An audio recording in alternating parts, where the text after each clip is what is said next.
వీళ్ళంతా ఒక్కొక్కరే రథాలు దిగి భూతలి మీద అడుగుడుతున్నారు. అర్జునుడు తన వంతు వచ్చింది. అతను రథం దిగబోతుంటే వారించాడు కృష్ణుడు. ఏంటి బావా అని అభ్యంతరం అడిగాడు అర్జునుడు. ముందు నువ్వు దిగడం కాదు, గాంధీవం అక్షయ తూణిరాల్ని దించి తర్వాత నువ్వు దిగు, నీ తర్వాత నేను దిగుతాను అన్నాడు కృష్ణుడు. సరే బావా అన్నాడు అర్జునుడు.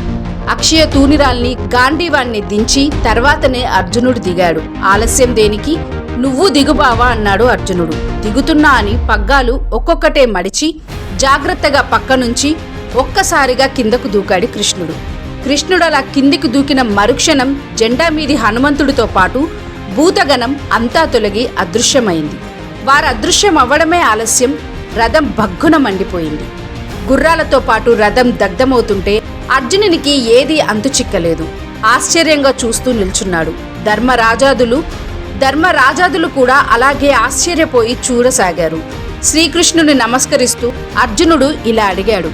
ఏంటిది బావా, ఒక్కసారిగా ఏంటి మంటలు అని అడుగుతారు. అందుకు కృష్ణుడు, మంటలెందుకంటే భీష్మ ద్రోణ కర్ణుల శస్త్రాల జ్వాలలు రథాన్ని అంటిపెట్టుకొని ఎప్పటినుంచో ఉన్నాయి.